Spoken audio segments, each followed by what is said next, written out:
Assalamualaikum warahmatullahi ta'ala wabarakatuh. Alhamdulillahi rabbil alamin. Wassalatu wassalamu ala ashrafil anbiya'i wal mursalin wa ala alihi wa sahbihi ajma'in. Qala rabbi shrah li sadri wa yassir li amri wahlul 'uqdatan min lisani yafqahu qawli. Rabbi zidna ilma warzuqna fahma waj'alna minar rasyidin. Allahumma alhimna marashida umurina wa'idhna min syururi anfusina wa min sayyiati a'malina. Rabbi yassir wa la tu'assir wa tammim bil khair wa la hawla wa la quwwata illa billahil aliyyil azim. Wa la hawla wa la quwwata illa billahil aliyyil azim. ولا حول ولا قوة إلا بالله العلي العظيم. أما بعد.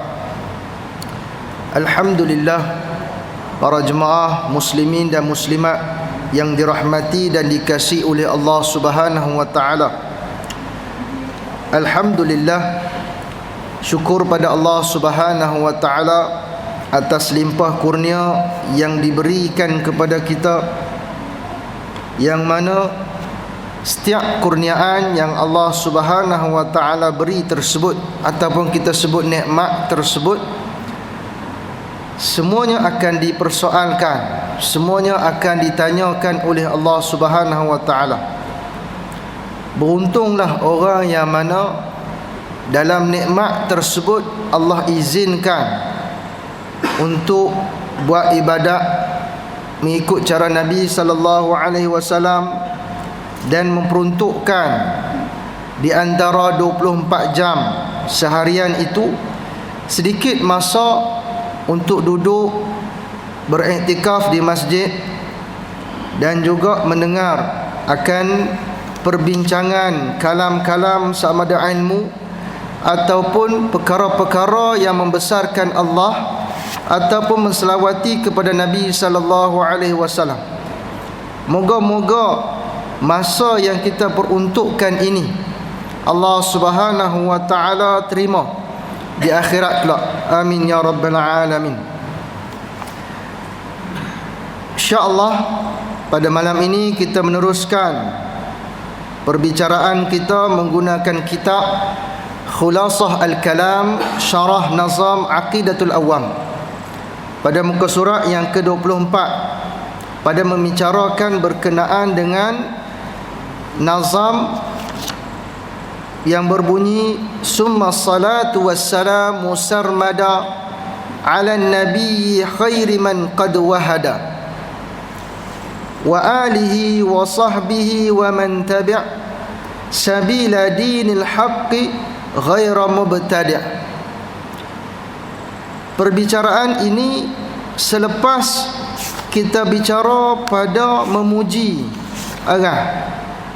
Allah dengan membacakan bismillah, kemudian kita mensyukuri dengan alhamdulillah. Seterusnya pengarang iaitu Syekh Al-Imam Ahmad Al-Marzuki Al-Maliki Al-Makki, dia meneruskan perbicaraan dia ataupun nazam dia dengan memuji Nabi sallallahu alaihi wasallam, iaitu kemudian kemudian as-salatu wassalam, selawat, as-salam itu salam, sarmada yang sentiasa, ala nabi, atas nabi, khairi man qad wahada, iaitu sebaik-baik orang yang menggesa. Summa, perkataan summa ini adalah huruf ataf ataupun dipanggil sebagai ayat penyambung ayat penyambung, itu summa. Kalau kita kemudian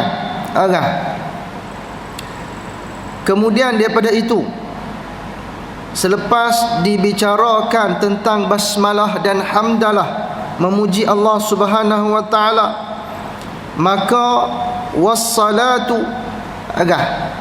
berselawat as-salatu ini kalau kita maksudkan dengan salawat seperti mana yang disebutkan dalam Al-Quran, dibacakan tentang innallaha wa malaikatahu yusalluna 'alan nabi. Sesungguhnya Allah dan para malaikat berselawat untuk nabi. Kalimah as-salah, kalimah as-salah dia terbahagi kepada 3. Kalau daripada Allah,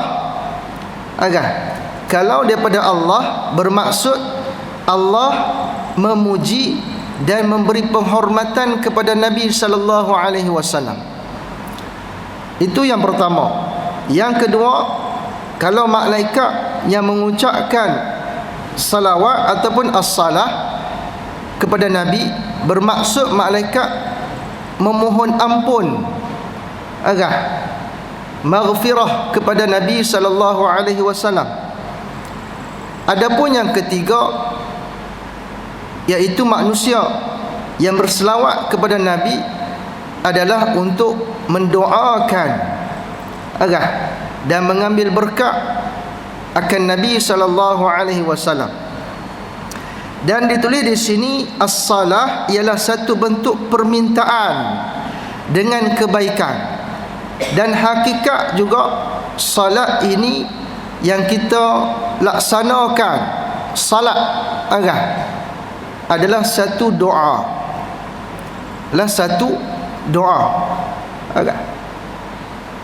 Begitu juga yang saya sebutkan tadi, bila disabitkan dengan Nabi summa salah, bermaksud kemudian kita mendoakan, meminta kebaikan kepada siapa? Daripada Allah kepada Nabi. Dan kita mengucapkan, itu pengarang sendiri mengucapkan salam. Salam ini kembali kepada siapa yang kita tuju? Iaitu An-Nabi, Nabi Muhammad sallallahu alaihi wasallam. Iaitu sebagai satu bentuk penghormatan kepada junjungan besar Nabi sallallahu alaihi wasallam, penghulu kita. Sarmada ini yang mana pujian kita, memohon kita kepada Nabi sallallahu alaihi wasallam, untuk Nabi sallallahu alaihi wasallam ini sentiasa dan berpanjangan, tak putus-putus kita. Sebab apa? Ibu ayah mati Allah, tuan-tuan mati Allah Subhanahu wa taala, kalau nak dibandingkan pengorbanan yang Nabi sallallahu alaihi wasallam buat untuk kita, dengan kita mendoakan kebaikan, penghormatan kepada dia, tak standing. Kalau kita baca dalam kitab-kitab hadis berkenaan dengan kasih dan sayangnya Nabi sallallahu alaihi wasallam kepada kita, kasih dia itu tak penghujung. Kasih dia itu bukanlah di dunia semata-mata. Kasih Nabi sallallahu alaihi wasallam ini kepada umat dia sehingga ke akhirat, yang mana dia simpan satu syafaat, satu syafaat yang dia simpan di akhirat nanti untuk mensyafaati seluruh umat. Sebab apa? Sebab kasih dan sayang dia. Kasih dan sayang dia. Nabi sallallahu alaihi wasallam dalam riwayat, satu ketika dia bersama dengan anak dia Sayyidatina Fatimah radhiyallahu anha dan juga cucu dia, dua orang cucu Hasan dan Husain. Kemudian dalam riwayat dia mengatakan dia cium satu di leher, satu di mulut. Fatimah tanya, kenapa ya Rasulullah? Beliau beritahu, kata, cucuku akan mati, satu diracun dan satu dipenggal. Fatimah radhiyallahu anha seorang ibu minta, ya Rasulullah doakan. Agak doakan. Kamu ada satu doa yang mana doa ini special. Agak doa ini special. Nabi sallallahu alaihi wasallam kata, doa ini aku simpan untuk umat. Agak untuk umat ataupun syafaat untuk umat di akhirat, seluruh umat. Agak. Jadi selawat kita dan salam kita kepada Nabi sallallahu alaihi wasallam ini berpanjangan. Agak berpanjangan sampai apa? Tiada kesudahan bagi Nabi sallallahu alaihi wasallam. Yang mana kita mengucapkan terima kasih kepada Nabi sallallahu alaihi wasallam yang menunjukkan kita akan agama, menunjukkan kita kejayaan agak yang sebenar bukanlah di dunia, malah kejayaan sebenar adalah di akhirat. Agak membimbing kita. Adapun alan nabi, atas nabi, agak kalau di sini dia kata atas nabi ini yang dituju tak lain tak bukan adalah Nabi sallallahu alaihi wasallam. Adapun huruf alif dan huruf lam pada perkataan nabi itu lil ahdi, yakni huruf alif dan lam yang diketahui iaitu selawat dan salam ini turun ke atas nabi, yang diketahui pada pemikiran kita iaitu penghulu kita Nabi sallallahu alaihi wasallam. Agak kemudian penulis telah menyifatkan baginda dengan sesungguhnya baginda sebaik-baik manusia yang telah mengesahkan Allah. Agak yang ini Nabi sallallahu alaihi wasallam bersabda, agak aku, kata Nabi sallallahu alaihi wasallam, ana sayyidu ibnu Adam. Agak aku adalah penghulu kepada anak Adam pada hari kiamat dan tidak ada jenis kemegahan. Agak dalam hadis tersebut, hadis sahih dalam riwayat Ibnu Hibban dan Musnad Imam Ahmad. Adapun huraian yang kedua berkenaan dengan alan nabi ini, agak yang disebutkan dalam kitab Nuruz Zalam, ia mengatakan bahawasanya perkataan an-nabiyyi, agak dia tulis kat sini an-nabiyyi, maksudnya ada sabdu pada huruf ya. Agak diambil daripada perkataan an-nubuwah, an-nubuwat, agak yang membawa erti tempat yang tinggi, tempat yang tinggi. Agak yang artinya Nabi sallallahu alaihi wasallam kedudukan dia pada tempat yang paling tinggi. Adapun sekiranya agak kalau diletakkan perkataan an-nabi tanpa ada sabdu pada huruf ya yang membawa maksud kepada an-naba, agak ataupun mengambil perkataan daripada an-naba, agak yang membawa erti sebagai pembawa berita, agak pembawa berita ataupun pemberi khabar, juga memberi maksud bahawa Nabi sallallahu alaihi wasallam ini agak membawa risalah, penyampai risalah daripada Allah Subhanahu wa taala agak kepada seluruh manusia dan jin. Adapun an-nabi ini juga agak dia mengambil wazan daripada ilmu saraf, daripada fa'il ataupun maf'ul. Agak fa'il ini pembuat. Fa'il dalam bahasa Arab daripada wazan ilmu saraf, agak si pembuat, menunjukkan Nabi sallallahu alaihi wasallam ini satu orang yang mana paling banyak di atas muka bumi ini yang mengagungkan, agak yang banyak beribadat, yang banyak berzikir kepada Allah Subhanahu wa taala. Adapun kalau kita ambil daripada perkataan maf'ulun, agak yang dibuat, yang dibuat. Bermaksud Nabi ini adalah satu orang manusia yang paling banyak Allah Subhanahu wa taala puji dia. Allah Subhanahu wa taala banyak puji dia, iaitu Nabi sallallahu alaihi wasallam. Dan Allah Subhanahu wa taala paling sayang sehingga dipanggil kekasih dia adalah Nabi sallallahu alaihi wasallam. Tuan-tuan, tak cukup kalau saya tak bagi tahu kepada tuan-tuan betapa sayangnya Allah Subhanahu wa taala kepada Nabi sallallahu alaihi wasallam.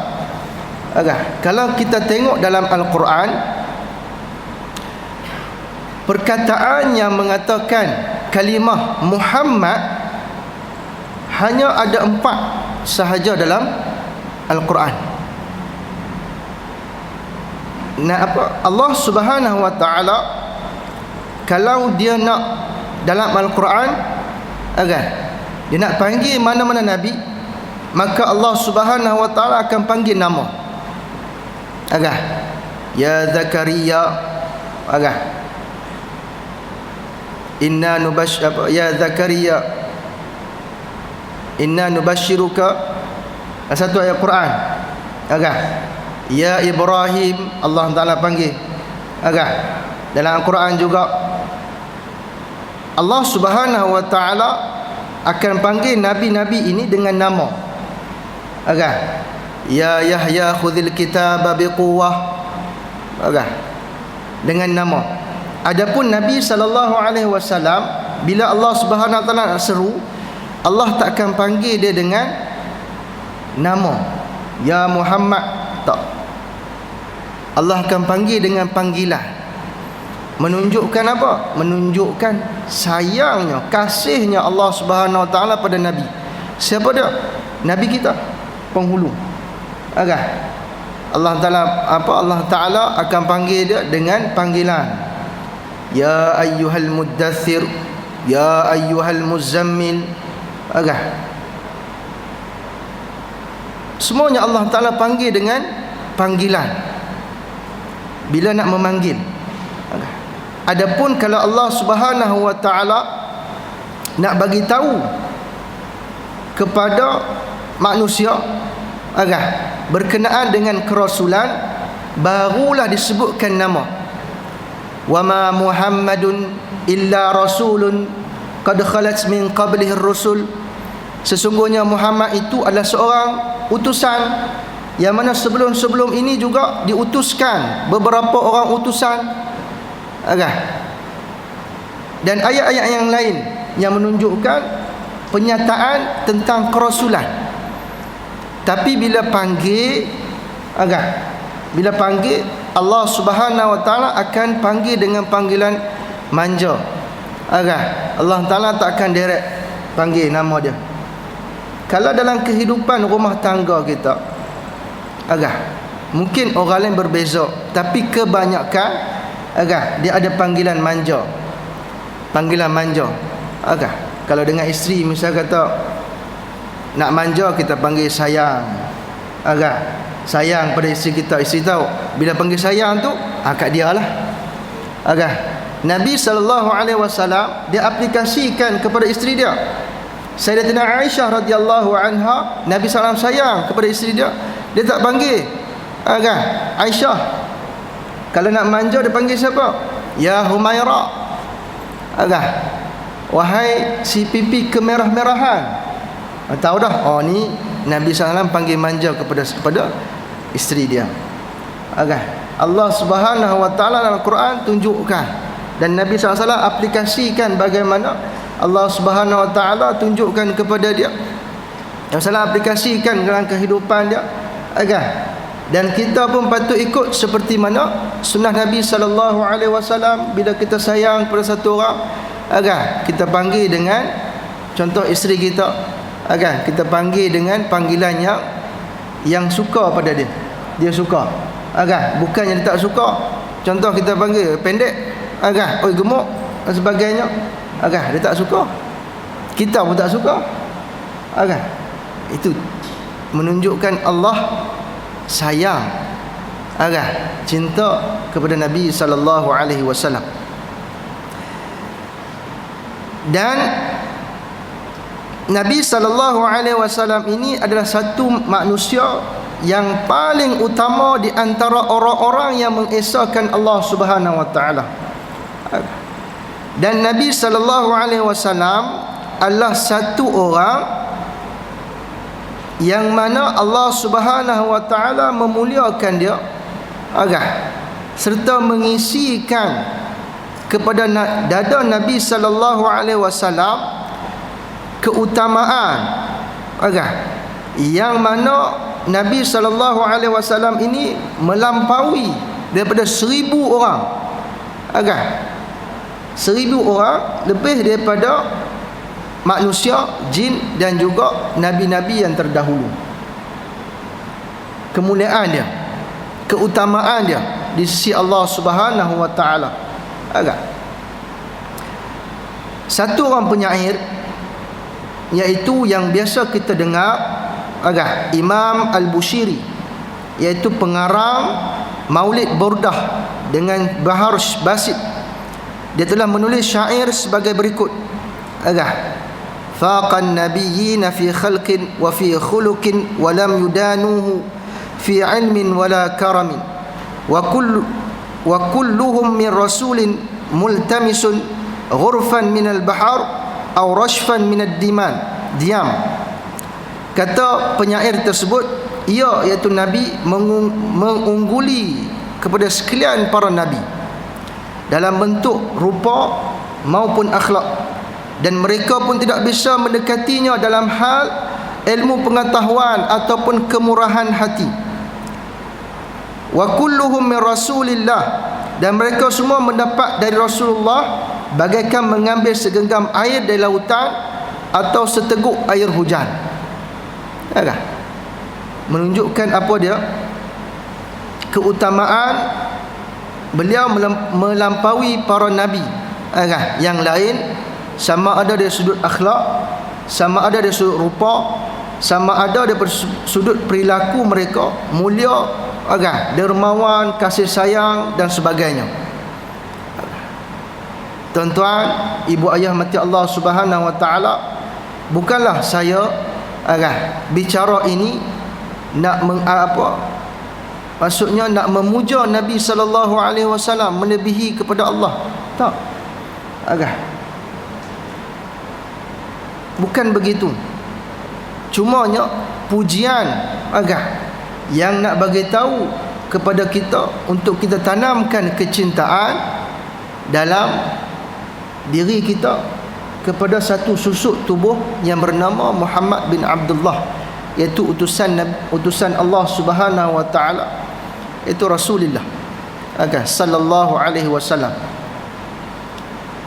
Dalam doa, kalau ibu ayah ataupun tuan-puan perasan, bermulanya doa kita dengan selawat, berakhirnya doa kita juga dengan selawat. Kita bermula dengan selawat dan berakhir juga dengan selawat. Sebab apa? Sebab adab kita. Bukan kita kata janganlah mengagungkan Nabi SAW sangat melebihi pada manusia, tapi bila kita doa, nescaya kita akan baca selawat. Alhamdulillahirabbil alamin wassalatu wassalam, dan akhirnya wassallallahu ala sayyidina Muhammadin wa ala alihi washabihi wasallam walhamdulillahirabbil alamin.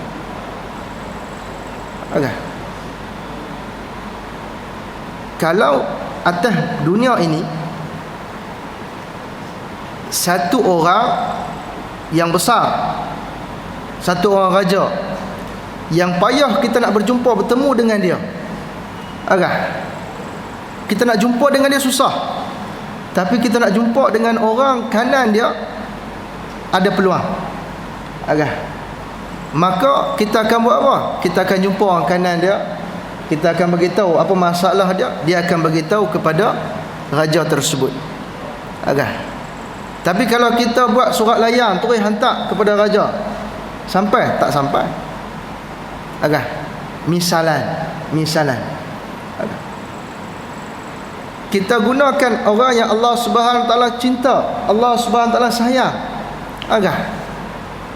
dengan kita masukkan dalam doa kita pujian kepada Allah, kemudian selawat kepada Nabi, dengan cintanya Allah pada Nabi, dalam doa kita, keberkatan yang kita ambil pada Nabi sallallahu alaihi wasallam, boleh jadi Allah Subhanahu Taala akan terima doa. Dan memang itu pun adabnya kita berdoa. 30-40 tahun kita doa, mana ada kita doa, ya Allah, hari ini saya macam ni ya Allah. Adab apa? Ada adab bukan macam tu?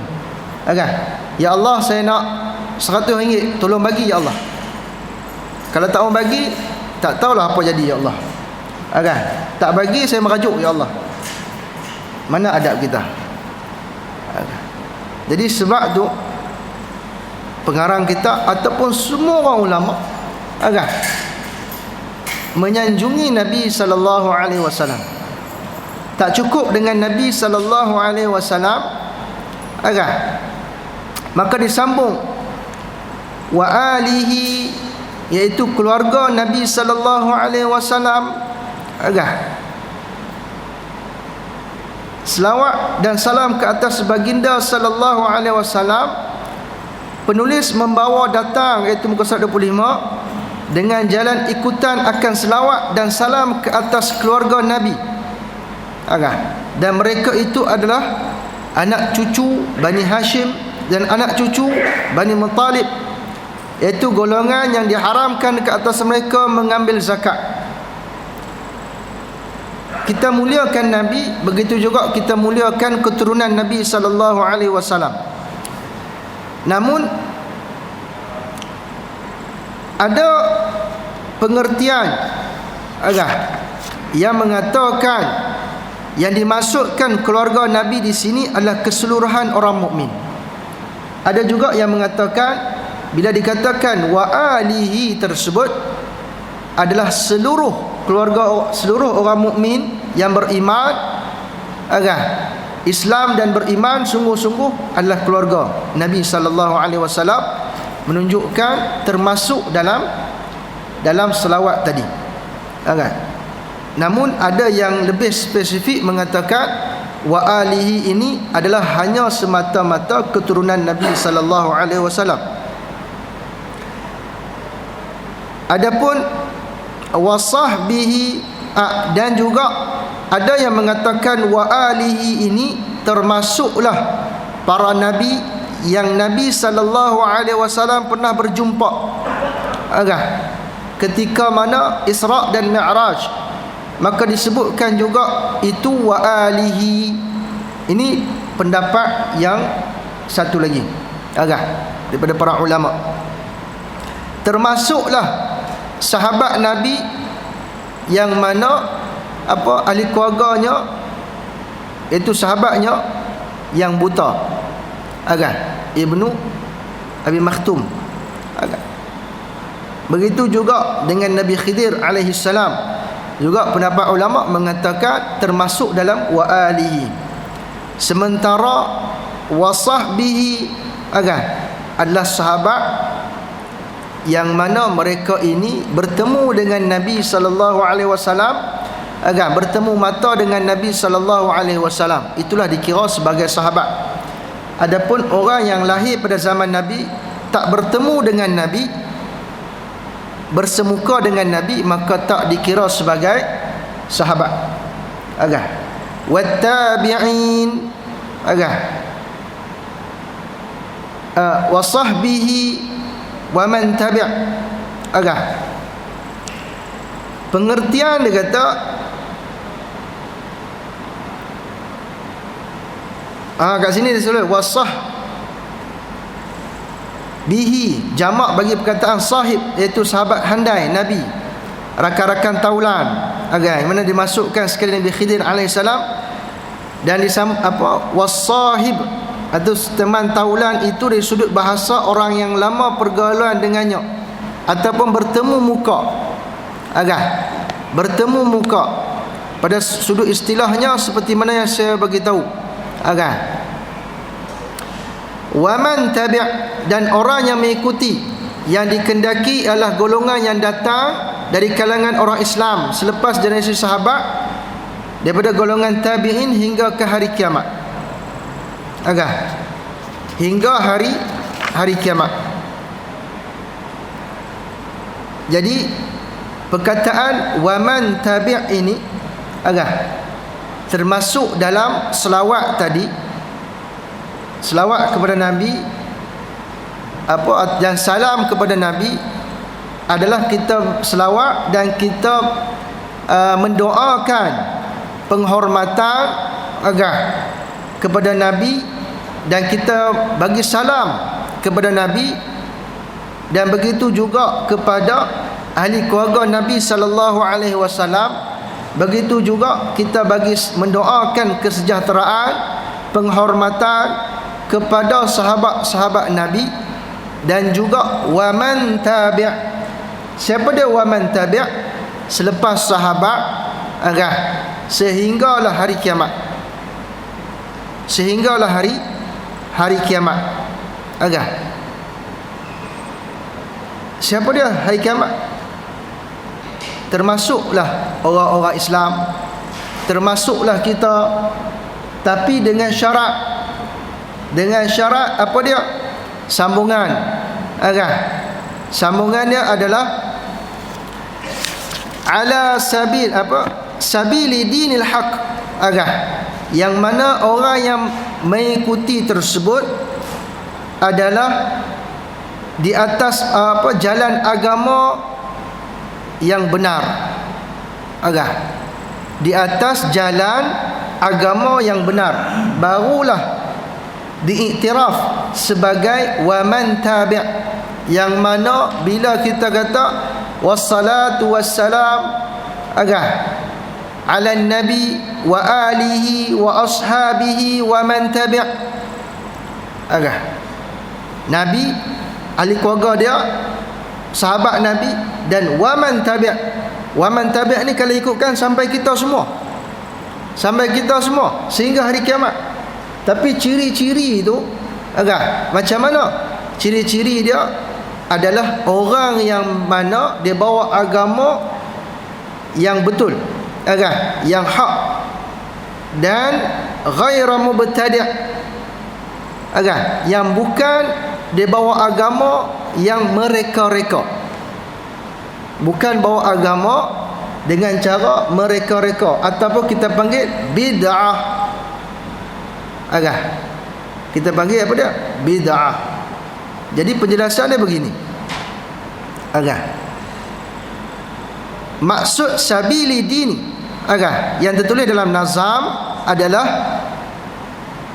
katanya, iaitu orang yang mengikuti agama dengan landasan yang dibawa oleh Nabi,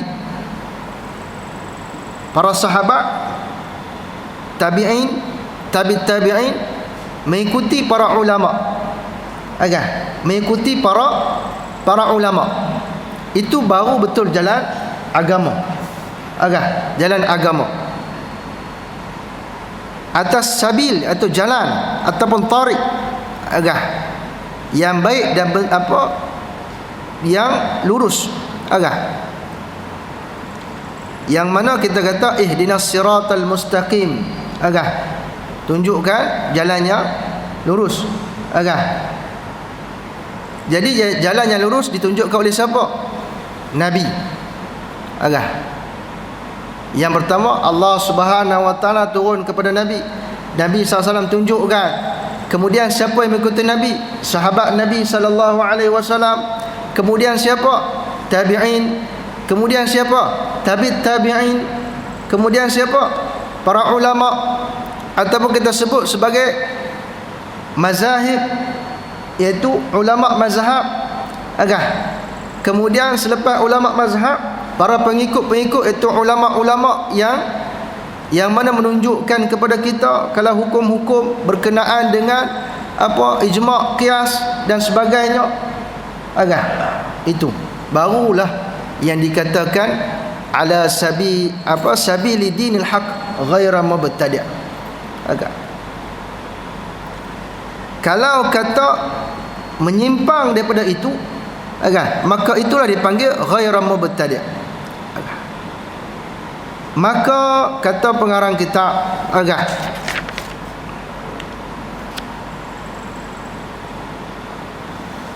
dalam nazam dalam Nuruz Zalam, dia mengatakan, dia membicarakan berkenaan dengan bid'ah. Bid'ah.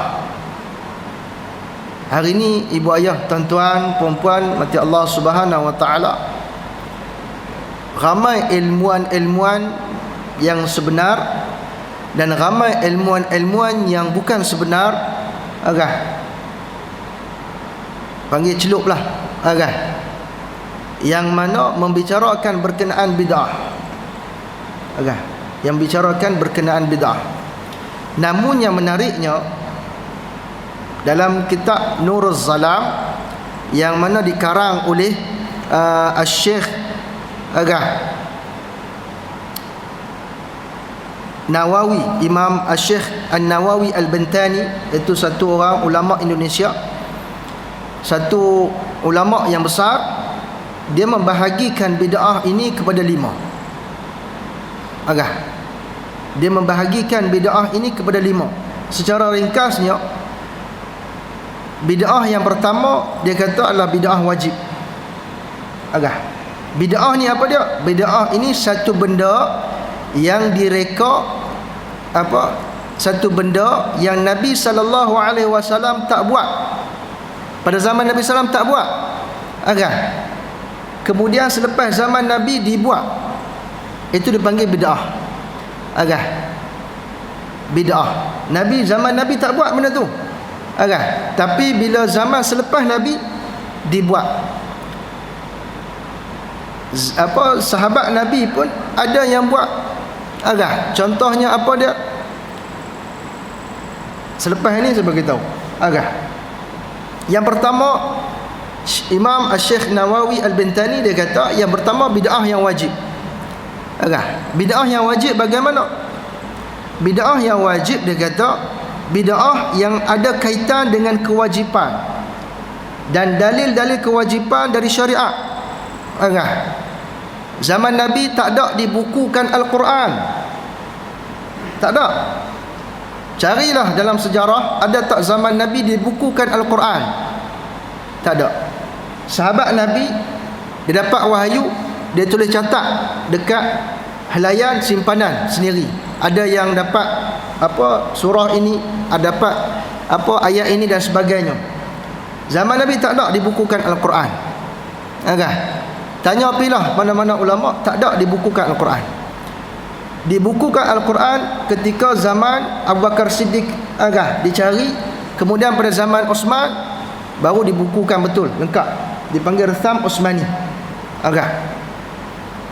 Zaman dia. Maka bid'ah ini dipanggil bid'ah wajib. Sebab waktu tu selepas zaman Abu Bakar Siddiq radhiyallahu anhu ini, Islam tu berkembang terlampau banyak.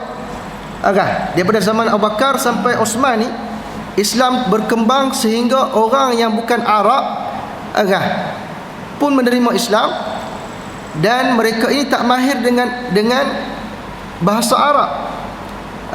Dan ada juga daripada kalangan orang yang ajam, bukan Arab, yang membawa bahasa rojak, sehingga dibacakan Al-Quran tersebut dengan kaedah-kaedah ataupun kiraat yang berbeza. Sehingga pada zaman Osman radhiyallahu anhu dibukukan dan diperintahkan hanya ininya yang sah. Dipanggil Ritham Uthmani. Ritham Uthmani. Itu benda tu tak pernah ada pada zaman Nabi, kemudian dibuat.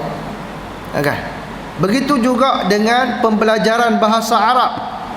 Pada zaman Nabi tidak ada pembelajaran khusus bahasa Arab, nahwu, saraf dan juga ilmu-ilmu yang lain bagi memahami satu-satu ayat Al-Quran.